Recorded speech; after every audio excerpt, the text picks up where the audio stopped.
day, Cyderbaby. This is for Rock Radio UK, and today I'm chatting to three quarters of Continental Lovers. Hello, guys. How we doing? Hi. Hi. Last saw you guys in Bridgewater, of all places. When was that? Must have been about a month ago.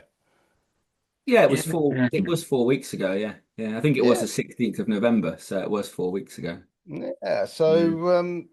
You're fresh from a tour of the Quireboys. How did that go for you? Yeah, it was all right, wasn't it? It all kind of merged into one, really. Like you said, Bridgewater then, and I was trying to put my finger on which gig that was, where it was, what it looked like, and who was there. But no, it was great. Great to hang on with some legends. This is me personally speaking. Everyone else might have had a different experience. But yeah, I had a great time. I thought it was fine. Yeah, legends, nice venues, big venues, proper rock star stuff with them boys. Big, I think Spike had a land yacht. Yeah, this huge mansion on wheels. He did. I did see it. Yes. Yeah. Great Yeah. stuff. We didn't have that. We didn't have that. We didn't You have didn't. that, you see. You weren't allowed on The little board then? horse trader on the No, back. we weren't allowed anything. We weren't even allowed crisps at the first gig. So Did Spike pass on any pearls of wisdom to you guys, or? um, not in. I mean, we've known Spike off and on for years anyway. No, nothing in particular. He was his jovial self as always. Yeah. No, nothing particular that for us to learn from. Just Wasn't he teaching you something about pouring a drink that made the cut of the music video in the end? Well, that's because it's because he didn't want me to touch his cider, basically. So he wanted to pour it himself into a glass or something. So, Very clinical. Very clinical. He did encourage us to have a night out in Bridgewater, but we didn't in the end because we were staying in Weston-super-Mare. We weren't even staying in Bridgewater, so we went all the way to Weston to get back to our hotel. Found out there was nothing to do in Weston, and we made friends in a kebab shop instead, which was pretty good. Yeah, they thought we were proper rock stars, didn't they? We were getting photo shoots done. The locals were getting in the pictures. It was mad stories and everything. Wasn't yeah. So we got a couple of followers and fans that night. A couple of kebab shop accounts followed us. Yeah. That's all right. We're a bit of a kebab shop band, you see. Is that what it is? Yeah. I first came across you guys at Quarter of the Wild a couple of years ago. Oh right, yeah, very much in our early days. That was we haven't been around for very long then. So yeah, back in 2022. Yeah, you were. Yeah, no, 2023. What am I about? 2023. Yes, you were camped right next door to me. Were we really? Yeah, we were. All right. Jeez, I can't remember. It was Yeah, a lot of it was a blur. A lot of it was a blur that weekend. I wasn't in the band at this point. What were they like? What was it like being around them? I'm still in therapy. Let's just put it that way. That'd have been Rick's influence then. Yeah, it would have been. Okay, but you're going back there again, aren't you, in the spring? Yeah, we're playing on the Sunday, June the 1st next year, which is going to be wicked because it's a lot of bands that we really love are on that day as well, like Trench Dogs, who we're touring with next year, and Michael Monroe. So it's going to be fantastic. Yeah. Yeah. But you seem to be basically on the road quite a bit these days. I mean, aren't you with Dogs to More later on this month? This week, yeah, we've got This week? yeah, we start. We've got 4 dates this week. So Thursday, Friday, Saturday, Sunday. Yeah, we're doing 4 dates with Dogs. So yeah, and that's the end of our year then. So our last gig is the 22nd. So yeah, we've been gigging from 31st of March to the 22nd of December this year, and it feels like not non-stop, but it's pretty much been like every other weekend at least. So yeah, I've been really busy. Here comes Ben. Look, Ben's arrived. Hey. Let's see how technically savvy he is with his new phone. His new phone. I'm expecting this amazing 4K image of Ben looking fabulous in his leather jacket, shades on. I've got my pajamas. It'll be a crotch shot, a nice crotch. I'm waiting in anticipation. Yeah. Yeah. This could be very interesting. It will be. Just you wait. He'll be sat there panicking now. I bet he comes in all flustered. He's a very panicky kind of guy, isn't he? Yeah. See, me and Kerry just rolled out of bed. Rolled it There he is, together. there he is. Together. Rolled it together. Now he's frozen. Got what we were expecting, to be honest, isn't it? That. Yeah. Oh, We can roll with this. We'll carry on. We'll carry on. Yeah. So this is not the best there he is. signal. Yeah, I can hear muttering. He sounds like the kind of guy who's got the glasses on the end of his nose and he's looking down trying to figure out how to use his phone. He's got his grandson has helped him how to use his phone. You're describing me down to a T. Yes. So touring is a big part of your life, but you've actually got a single out at the moment, haven't you? Connection. We've got many a thing out at the moment. We've got an album out, we've got a single Wow. out, two-sided single, vinyl out, we've got t-shirts out, we've got a music video out. What else we got out? We Cox out, we got it all out, yeah. It's been endless really. Just we just keep releasing things, yeah. We can't stop. We'll have tea towels soon and wooden spoons with our names engraved on them, I think, if I've got anything to do with it. But yeah, everything's coming out single. That's been good reception to it so far. It's been Yep. nice to, I think we were saying previously, it's nice to kind of release these things. You know, it's like catch and release when you're fishing. You know, you get it in your hands and you're all proud of it and that, and then it's kind of nice to release it in the river and move on to something new. But people are loving it. Yeah, it's really good. Brilliant. I have been playing it on the radio as well, so Fantastic. it's been going down well. Hello, yeah. Hello, sir. How are you? Hello. Hey! Yeah, I made it. Sorry, I had like Kitchen. some connection issues. Like I'm on my phone in Brighton. Very on brand. Yeah. and it's It looks- awful. It looks It's like it's in awful. some sort of local library. Like he's Yeah. paid I thought it was a £5 school. for like half Primary an hour. school. I'm actually in my uncle's office. Okay.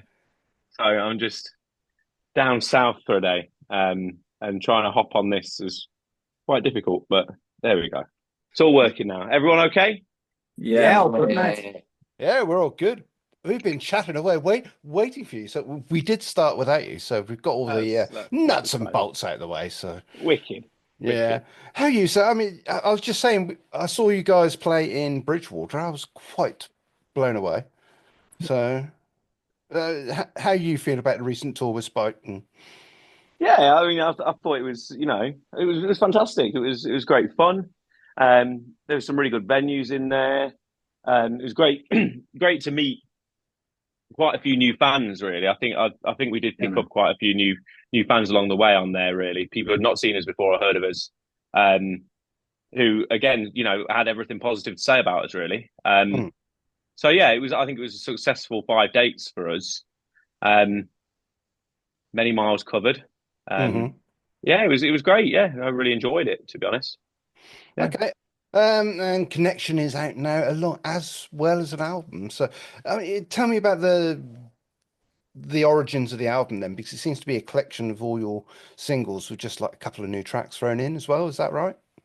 It's a collection of all our singles with a couple of new tracks thrown in. Yeah, exactly that. We've got a label. A label wanted to release an album, so we kind of didn't say no. So yeah, it absolutely that's what it is. So Ace sort of alluded to something just now. So we put the record out. It's great to get all these songs in one place. There's been a bit of a demand for it, but I mean, the album came out 2 weeks ago, but even in rehearsal last week, we're already working on new material, getting new stuff ready to go. So yeah, album's out, but it is really a collection of stuff that's been out over the last 18 months, really. Okay.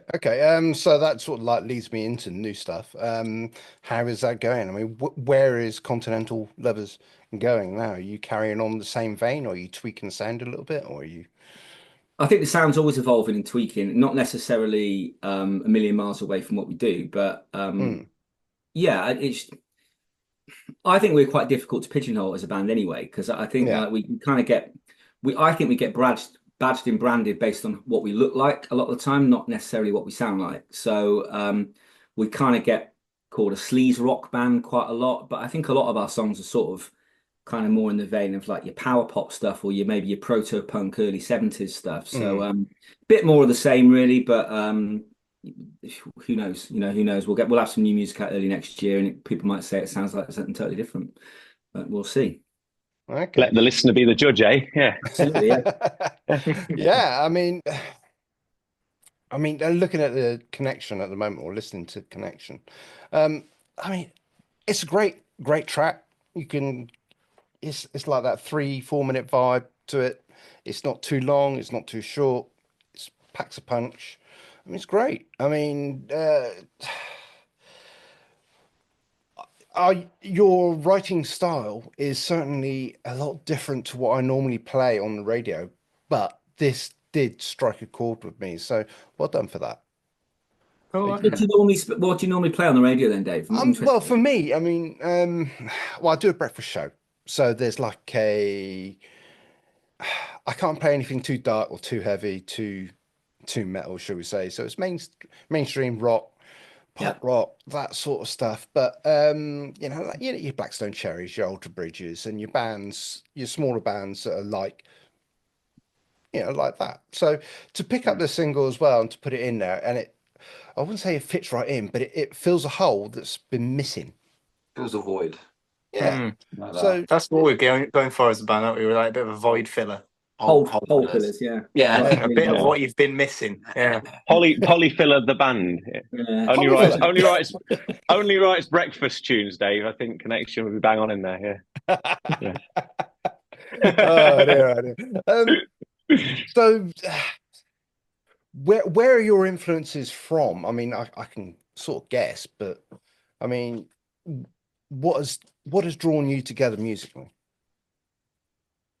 Leather jackets. Anything with leather jackets in it. The Wild Arts, the Ramones. I've never seen any of the Dogs D'Amore in a jacket, actually, I don't think. But the Dogs D'Amore are pretty good as well. Yeah. The Quireboys, you know, all that kind of stuff. The Say Never Meet Your Heroes, I thought they were all right. Yeah, I don't know really. Personally, you know, it all starts out the same, doesn't it? You find an AC/DC album or a Guns N' Roses album or whatever, and before you know it, that's you're in a rock band, aren't you? And then down the road, you know, you get bored of listening to the same old AC/DC tunes, and you bridge out. And then I find that, you know, me and Kerry and Ben and stuff, I find that we kind of have that mid ground of that off the path Guns N' Roses-esque. You know, you get into your Scandi bands and you get into the Wild Arts and stuff like that, and the punk side comes through a bit more. And I think we all really gel on that. Joe's super interesting as well. Like, you know, he's got some really cool influence. Whenever Joe puts on a song, it's always something I've never heard before and something that I think I should have always heard. You know what I mean? Yeah. It's great. Yeah, I agree with that, Ace. Yeah. I think the thing is as well. Go on. No, go on, Ace. I was going to say, if me and Ben and Kerry made a band, it'd be very, very typical. I think Joe. I feel like Joe adds a real dynamic. That's where you get things like Connection and you know, and Wedding Song and stuff. Yeah. We're a bit obvious. We're very obvious. Yeah. I think, like you were saying though about like, you know, like you're saying about like influences and whatnot. To be honest, like we've said it before. We're all just a bit nerdy about music. You know, about our particular, like, you know, our little things that we like, and we do all like this similar sort of music and the similar sort of bands, but we all just can be quite nerdy about it, really. And, you know, we're sat there in the car listening to, you know, rare cuts and bands that probably, you know, the average listener doesn't listen to or whatnot, and these random songs, and we're all talking about bits and bobs like that. So, you know, yeah, when it comes down to it, we're just all just lovers of music and a bit nerdy about it, really, I think. Yeah, big time. Joe, you're gonna have to tell me what sort of music you listen to now. What should I be searching out? German beer drinking songs. That's what he listens to. Yeah. I mean, it's not many miles away from everyone else is listening to, really. I think, like, you know, Spotify have done like their end. You get that Wrapped thing at the end of the year that tells you who you've been listening to. And mine is just full of the same artists I've been listening to since I was a teenager, which is like Tom Petty and the Heartbreakers and Cheap Trick and Joan Jett and the Blackhearts and New York Dolls and the Kinks, that kind of thing. The same stuff I've always been listening to, really. So yeah, it's I guess, like, I love my power pop. I was in a quite a successful power pop band for years, and I like stuff just with big hooks and big harmonies, and I like a lot of Motown as well. I listen to loads of Motown. So yeah, just a bit of everything, really. Okay. Yeah, he's I do find that, like, you had that romantic edge with your influence, you know, like I say, if Ben comes round and me and Kerry are sat here, you know, and we're having a couple of beers or whatever, we'll muscle on a few Guns N' Roses tunes, you know. Whereas I think when we talk to Joe, he's talking about this great, you know, endeavour that Mott the Hoople took, you know, down the path at one point, or, you know, like he said, with some of the other influences he's talked about there, you know, there's like them bands like Tom Petty and stuff, you know, these like really romantic kind of rockers, and I like that. Like, you a know, storyteller. Yeah, storyteller, romantic kind of, you know, and that's what adds to it massively for me, I think, in terms of songwriting, especially, you know. I think that's a really interesting point, because, like, lyrically for me, as much as I love bands like Guns N' Roses and even bands like Motley Crue, that kind of thing, I don't think I could ever sing like hips, lips, and tits type songs, you know. Yeah, I like to write songs that are kind of, yeah, like they said, sort of like storytelling, romantic, sort of like lovelorn, love lost sort of songs. That's where I'm at, really. I think I'm picking up on that vibe and the Connection and the others tracks. It's like that's what I'm picking up on. It's like there's a story behind the song, and this is what's grabbing my attention. So you're not just like a glam band or a sleaze band or a punk band. You seem to a romantic glam sleaze band. How's that sound? Sounds all right. I think that's kind of a nice concoction, isn't it? When you have like someone who wants to write poetic, romantic, and lovelorn lyrics, and then you put a load of punk rockers behind it. It's kind of cool, isn't it? It gives it a different edge. I like that. I think it's good. Very nice. I will trademark that. I mean, any royalties, please do pass them on. So what's next for you guys? I mean, you said you're writing, so I mean, and you got what, 4 dates left for this year. What's 2025 looking like? Tiring. We've got a busy start to 2025. We're going over to Spain to do a short tour of Spain in February. Right. And then we're not busy then until end of May, unless anything comes up. We're doing a 10-date tour of the UK with a Swedish band called Trench Dogs and another band called Suicide Bombers. So we're going out as like a 3-band tour. So that's kind of the main bulk of the middle of the year. And then don't know what else we got booked. We're going to do Rebellion Festival, the punk festival in August. We'll do a few other festivals over the summer. But really, what I'm hoping we do is we do these dates in Spain, February. We have a couple of months to get some recording finished and get something out for our tour in end of May. So that's where we're at. The next 6 months are sorted, basically. Okay. Okay. So are you sort of going to be going down the Spotify route of releasing single like you have done recently, and then an album again, or are you going to be heading for the album with like the standard 3 single releases?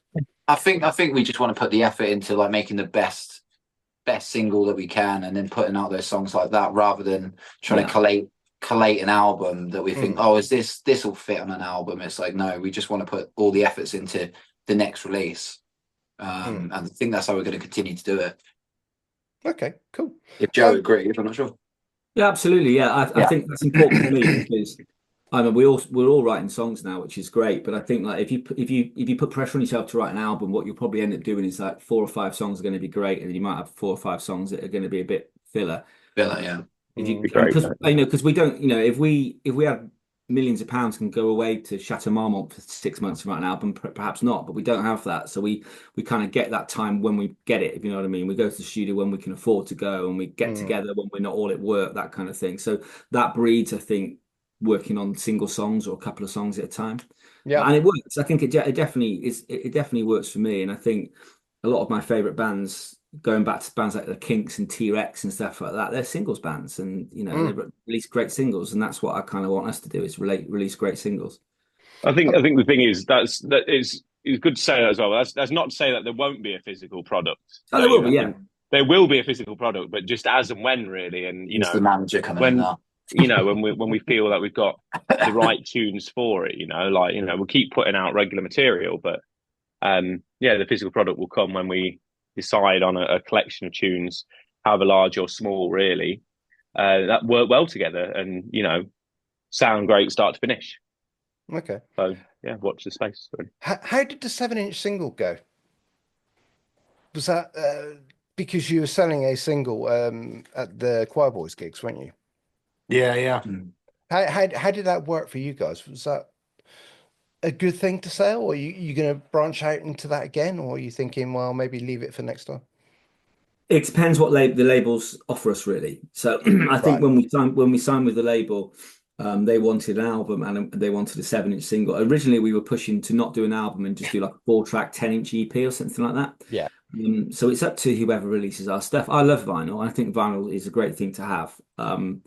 But we'll just see. We'll just see what the demand is. One of the things we're looking for at the moment as well is to get our album pressed on vinyl in other markets as well. So we're looking at American labels and a couple of European labels to do that. So yeah, we'll see. Whatever we get offered, we'll make it work in our favor, basically. So we'll make sure it works for us.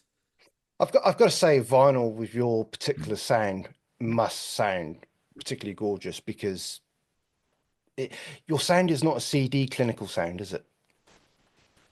Let's face it. No, I guess not. No, it depends how good your record player is, to be honest. Well, yeah. but yeah, I just think everything sounds better on vinyl. I mean, I don't think I can't remember the last time I put a CD on. It's probably about 5 years ago. So yeah, I think if at the end of our whatever our run looks like, whether it's a year, 2 years, 10 years, whatever, if we've got a nice box of 7-inch singles, that'll look pretty awesome.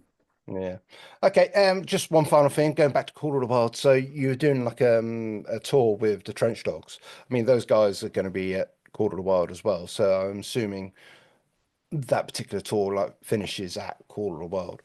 I mean, was that intentional? Was that booked by Raz or? Yeah, it's booked by our manager. Yeah. Raz booked Call of the Wild, but I think it's based around the tour that our manager booked actually. So it's worked out that way. I think there's been a lot of discussions in the background to make sure us Trench Dogs and Michael are on the same day as Michael Monroe. So yeah, it's worked out fantastically. So we're doing 9 dates and then Call of the Wild's the last one. So it's like 10 dates, 10 shows in 11 days. So we get 1 day off, which I'm sure we'll spend wisely, won't we? Yes, yeah, we'll spend wisely recuperating and making sure like gear works and changing the guitar strings, which we definitely won't do. We'll probably go down the pub.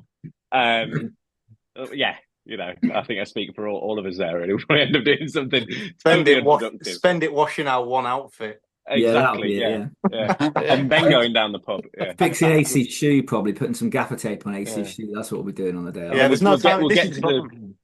We'll get to the show on the Saturday, and Joe will go, Ben, have you changed your guitar strings? And no, I haven't. I've just got a hangover show for it. And then just put loads of fast fret all over it, and make me neck all slippery. Yeah, this is the weird dynamic of our band. I find. I think the more we play, especially on tour, we get tighter and tighter. But the problem is our clothes start to get holes, and our shoes fall apart, and our instruments go irreparably out of tune, and we don't have any time to sort them things out. So although we get tighter, I feel like everything gets worse. But I think that's kind of yet again quite poetic and romantic in itself. We'll see how our shirts look at the end of 10 days. Yeah, I'm sure it'll be fine. Just don't have too many sticky kebabs. Yeah, just don't go near Ace when he's got his bin bag trousers on here because they've not come off. So. We're barely on a kebab budget, so it's either that or you're crowding around the hotel kettle and there's 4 of you. It's not good to get you get pot noodling at the end of the day, but. Yeah, a bit of a kebab band, kebab budget, holes in our clothes, messy shoes. That's what it's about, really, isn't it? That's a rock band, is it not? Kebabs, broken shoes, out of tune instruments. That's what we like, isn't it? That's what it's always been about. Or the real bands. Apart from the out of tune instruments, everything else, we can go with, can't we? Really? Well, I never learned to tune my drums, so they're just getting progressively worse. At the last gig I played, the guy said, "Can you change that snare drum a bit?" I thought. I can't, mate. And he said, "Why not?" I said, "Because I don't know how." So that's something I need to be getting onto. I think I've got 2 days. 2 days to figure it out. I'll be all right. Turn the snares off. Yeah, just twist things and pull things and make things work. That's how it works, isn't it? It's something like that, yeah. I think I better move on from this. But it is the spirit of rock and roll, and that's what it's all about, isn't it? What you're saying. It's all about life on the road. Living how you can and playing the best you can. I don't believe for 1 second that your musical genius would allow you to play out of tune instruments or anything like that. So he's surprised. The OCD, I think, would kick in way too quickly for that to happen. So yeah. Okay, guys, I'm held you up long enough. Connection is out now. The new album. What is the album called? I didn't ask. I think it's just called Continental Lovers. Self-titled. Yeah, self-titled, isn't it? That's where can we find this album? Good question. It's available pre-order on all over the internet, all over the place, even on HMV's website. You can order it on there. We should have it physically in our hand on Thursday, our first gig with the Dogs. So. I know there's been a few pre-orders and stuff, so we actually haven't even physically seen it yet. So that'll be a nice surprise for us. Hopefully, it is what we wanted it to be. So it is around. Search for it, you'll find it. Okay, you can follow Continental Lovers on all the old Facebooks, Instagrams, YouTubes, and all that kind of stuff as well, along with Spotify's. Anything else we've forgotten that you're available on? Yeah, go and watch our new music video. That's all right. Yeah, we've just put that together. I'm pretty proud of that. Yeah, we cobbled that together, shot it from our perspective so you can get closer to the band than ever before. And it contains all sorts of debauchery and a nice cameo from Spike, which is quite good. Yeah, good stuff. That's fun. That's what I'm kind of interested in at the moment. What, the videography or the... Yeah, the videography, the the look into the life of Continental Lovers when you're not involved in it. When you're in it, it's a bit of a blur, but when you sit back and look at it, it makes you appreciate what you've kind of been through. It's good. Bit of torment, bit of torture, bit of good time, bit of a bad time. It's good. Bit kebab. Yeah, watch it. Bit of kebabby, have a look. See what you think. It's a good laugh. Oh dear. Okay, guys, it's been an absolute pleasure. We'll see you at quarter of a while. We'll have a chat then in person. And yeah, and I wish you all the very best with the Dogs Tour and Spain as well. Thank you so much. Thank you, guys. Thank you all. Cheers. Thank you.